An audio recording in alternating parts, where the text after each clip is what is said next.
Hey, y'all, let me tell you about the wildest 2 weeks of my life. When I came home to my cabin in the Colorado Pines and found a complete stranger living there, acting like she owned the place. Picture this. I'm John Harper, a retired paramedic, just back from a solo trip in my beat-up old RV, chasing some peace in the New Mexico desert.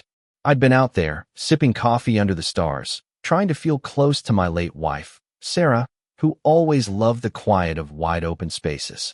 But then, my phone pings with an email from the Pine Hollow Utility Company, a high water usage alert for my cabin, over 3,000 gallons in a week. My place was supposed to be empty, locked up tight, so I'm thinking, what the hell? A busted pipe? A glitch? Or something worse? That gut feeling, the one that used to hit me on a call when the scene was about to go sideways, it's screaming at me now. So I pack up and haul ass 600 miles back home. I pull up to my cabin, nestled in the cool shade of the Rockies, the place I built board by board after Sarah passed, my sanctuary. Everything looks normal, the wrought iron gates closed. The aspens are whispering in the breeze, but something's off. I punch in the gate code, and there's greasy smudges on the keypad, like someone's been fumbling with it. I check the driveway sensor I'd installed, a little trick from my paranoid paramedic days, and my heart skips. Logs show vehicles coming and going every day since I left, starting July 4th. My mind's racing. Maybe the landscapers I hired came back, but I told them to call first, and my phone's got nothing. No texts, no voicemails. I'm not calling the cops, yet you don't radio for backup until you know what you're dealing with, so I park my truck, grab my keys, and head to the front door. I step inside, and it's like walking into someone else's life. The air's warm, smells like fresh coffee, and is that pancakes? The living room lights are on, the TV's blaring some daytime talk show, and on my kitchen counter, there's a loaf of sourdough, a bag of oranges, and a milk carton, none of it mine. My stomach twists. This isn't a break-in, someone's living here. I'm about to dial 911 when I hear footsteps on the stairs, slow and deliberate. My training kicks in. Stop, listen, assess. Then she appears, Diane Kessler, the HOA president, standing in my foyer, wearing my flannel robe, the one Sarah got me for our last Christmas together. Her face is caked with makeup, lipstick smudged like she just ate, and she's got this smug look, like I'm the one who doesn't belong. "Excuse me," she says, hand on her hip. "Can I help you?" I'm floored. "Diane, what the hell are you doing in my house?" She laughs this sharp, fake chuckle and says, "Your house? I think you're confused, John. I'm here under HOA emergency authority. We had reports your place was abandoned, and it's my duty to secure it for the community." I feel my blood boil, but I keep it together. "You don't yell at a fire. You douse it." "Abandoned? I've been gone 2 weeks, Diane. You've got my number." Nobody called me. She waves me off, like I'm a kid who forgot the rules. "You didn't file a vacation notice, John." Section B, Rule 14, extended absences require board approval. For all we knew, you were dead. Then, bold as brass, she pulls out her phone, D_Forest system, dials 911, still standing there in my robe, and starts this high-pitched act for the dispatcher. "There's a man in my house. He's unstable. Please hurry." I'm stunned, but I pull out my phone, hit record, and say, "Diane, you're on camera. Hang up." She ignores me, playing the victim, but I pan to the deed on the wall, my name, John Harper, clear as day. The cops show up, 2 deputies, one I know, Mike Torres, a solid guy from neighborhood meetings.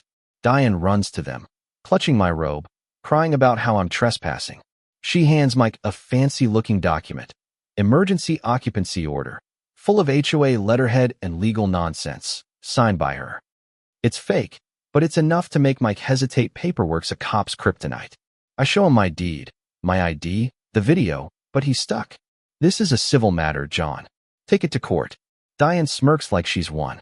I'm not about to get arrested in my own house, so I nod, walk out, and set up camp in my RV just outside the gate.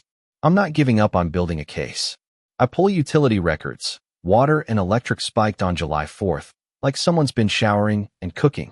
My security cameras caught Diane moving in with suitcases, and my neighbor, Tom Reed, a gruff old vet, shares his ring footage showing her struggling with my gate code. She's no mastermind. My buddy, Carl, an electrician, checks my smart breaker panel. Coffee maker, toaster, oven, all used daily. This is a routine, not a check-in. Then I find the real scam. My house is on Airbnb as Rocky Retreat by Kate, listed at $500 a night, booked solid for 2 weeks, raking in $7,000. The photos are my living room, my deck, my bed, staged like a damn magazine.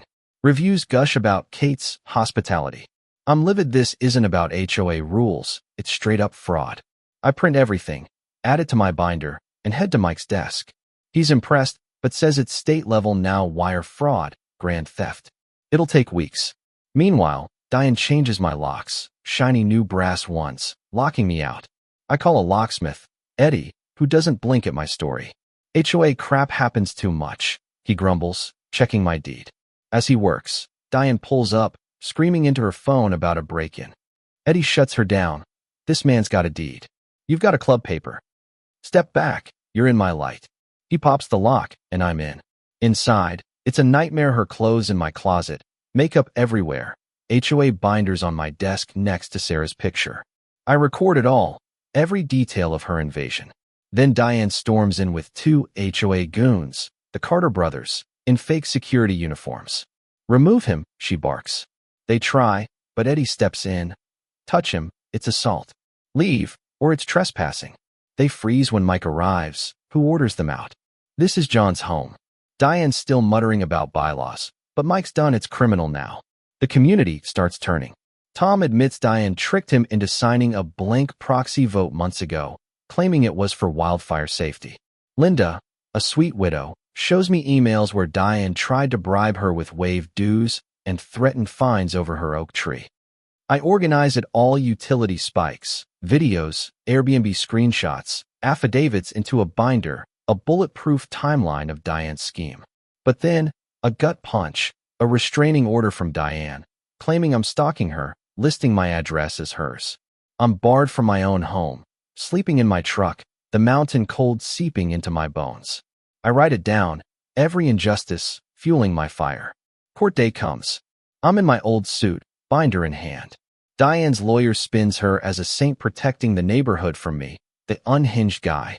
She cries on the stand, waving her fake document. I don't flinch. Your Honor, I say. I'm John Harper, retired paramedic. This woman's living in my house. I walk through the binder: deed, bills, videos, Airbnb proof, bribes, proxies. The judge's face hardens. He asks Diane why her name's on the Airbnb payouts. She's speechless, her lawyer's objection shot down. The judge nods to the deputy's handcuffs click. Diane's arrested for perjury, fraud, theft. The order's dissolved. My home's mine again. I'm back on my porch, coffee in hand, the Rockies glowing in the sunset. Diane thought she could rewrite reality with lies and paper, but truth doesn't bend. It's like gravity, it pulls you down, no matter how high you climb. The HOA's crumbling, audited to oblivion, and I'm just a guy who wanted his peace back. So what do you think? Ever had a neighbor or an HOA pull something like this? Drop a comment, I want to hear your stories. Is this just one bad apple, or is the system broken? Let's talk about it.